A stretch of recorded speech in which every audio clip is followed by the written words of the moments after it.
Good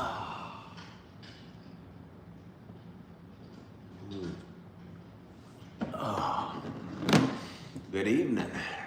What day is it? I think it's Thursday night. It's October 16th.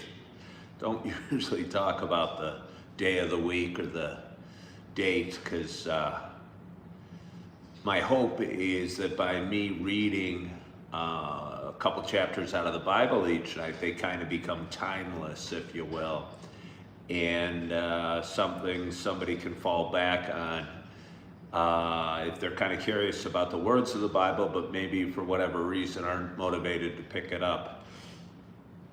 But saying that, I do a show every morning called Coffee with Ken, where it's kind of a video log of my life, if you will, over a cup of coffee and my thoughts that I'm having. So I'm used to saying the date and the day of the week. But anyway, got the new candle here. Kind of excited about it. I'm also excited to be home. Just got home a little bit ago. And for those that have been tuning in, you know I've been reading a couple chapters from the Bible over the last almost month now, and enjoying it.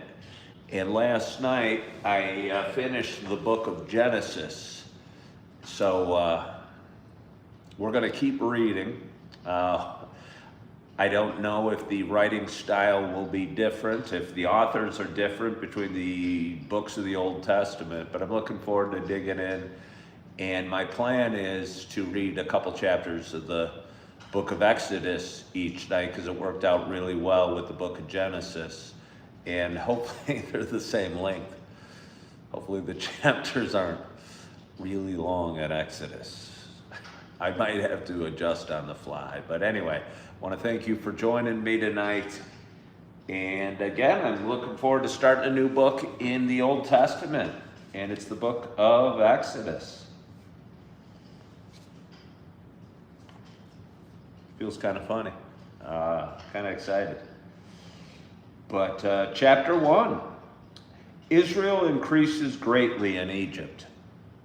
These are the names of the sons of Israel who came to Egypt with Jacob, each with his household: Reuben, Simeon, Levi, and Judah; Issachar, Zebulun, and Benjamin; Dan and Naphtali; Gad, and Asher.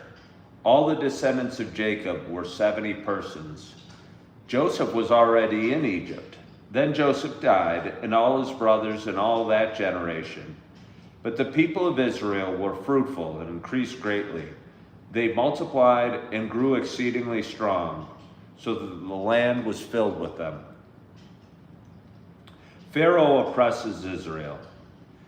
Now there arose a new king over Egypt who did not know Joseph. And he said to his people, "Behold, the people of Israel are too many and too mighty for us.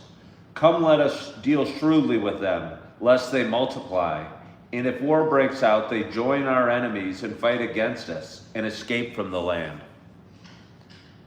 Therefore, they set taskmasters over them to afflict them with heavy burdens. They built for Pharaoh store cities, Pithom and Ramses.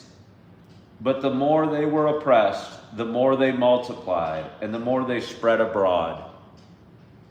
And the Egyptians were in dread of the people of Israel. So they ruthlessly made the people of Israel work as slaves, and made their lives bitter with hard service, in mortar and brick, and in all kinds of work in the field. In all their work, they ruthlessly made them work as slaves. Then the king of Egypt said to the Hebrew midwives, one of whom was named Shiphrah, and the other Puah, "When you serve as midwife to the Hebrew women and see them on the birth stool, if it is a son, you shall kill him. But if it is a daughter, she shall live." But the midwives feared God and did not do as the king of Egypt commanded them, but let the male children live. So the king of Egypt called the midwives and said to them, "Why have you done this? And let the male children live."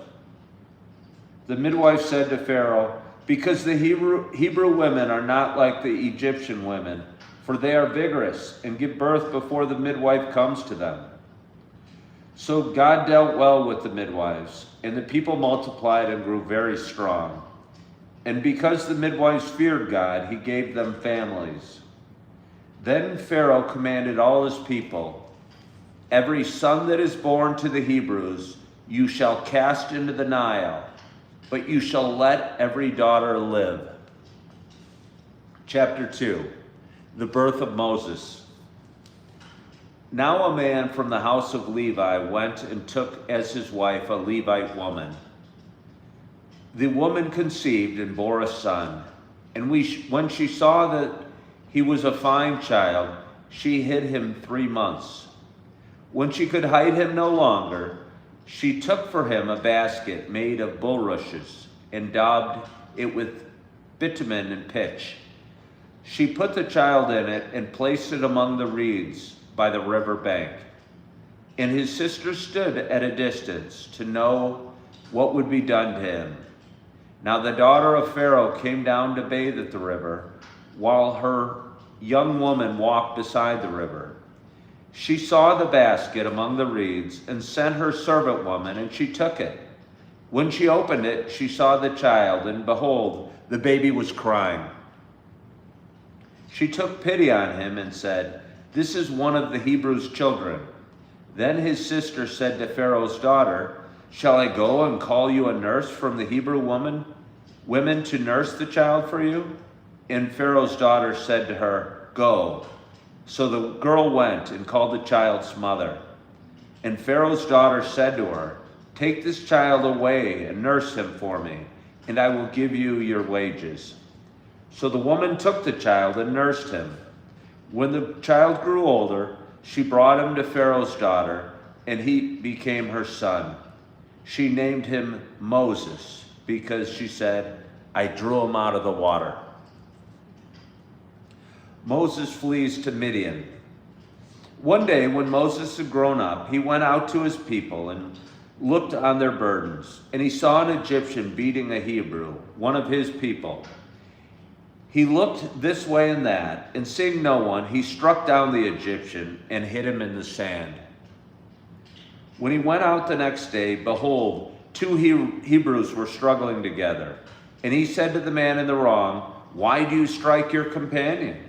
He answered, "Who made you a prince and a judge over us? Do you mean to kill me as you killed the Egyptian?" Then Moses was afraid and thought, "Surely the thing is known."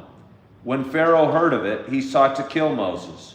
But Moses fled from Pharaoh and stayed in the land of Midian, and he sat down by a well.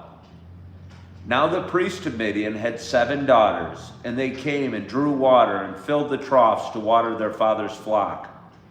The shepherds came and drove them away, but Moses stood up and saved them and watered their flock.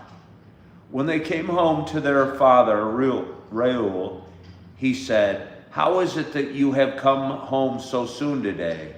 They said, "An Egyptian delivered us out of the hand of the shepherds, and even drew water for us and watered the flock."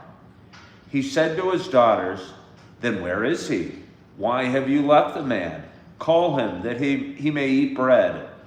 And Moses was content to dwell with the man, and he gave Moses his daughter Zipporah.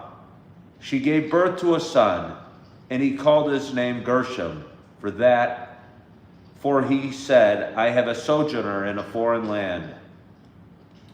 God hears Israel's groaning. During those many days, the king of Egypt died, and the people of Israel groaned because of the slavery and cried out for help.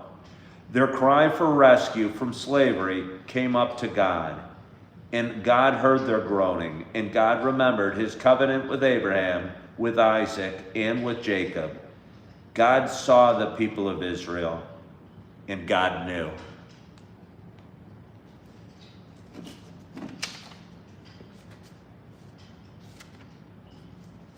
So those are the first 2 chapters of the book of Exodus. And what I'm enjoying about it, and again, I'm not very far into this book, but I know a lot about Moses from watching the movie, The Ten Commandment, that huge movie with Yul Brynner as Ramses and Charlton Heston as Moses. So I kind of feel good that I'm in a part of the Bible that I'm a little more familiar with, at least a Hollywood version I'm familiar with. And excited to continue reading tomorrow and read another couple chapters from the book of Exodus tomorrow, and slowly but surely hopefully work my way through the Bible. I was thinking about it on my ride home tonight. It's probably going to take about 1.5 years if I keep reading 2 chapters a day. But as I like to say, how do you eat an elephant? One bite at a time. And I look forward to reading a couple more chapters for you tomorrow. And I want to thank you so much for joining tonight, and hope you're having a wonderful day, a nice quiet night at home maybe, that you are feeling good, that you are loving yourself, that you are forgiving yourself. And as always, I hope to talk to you soon.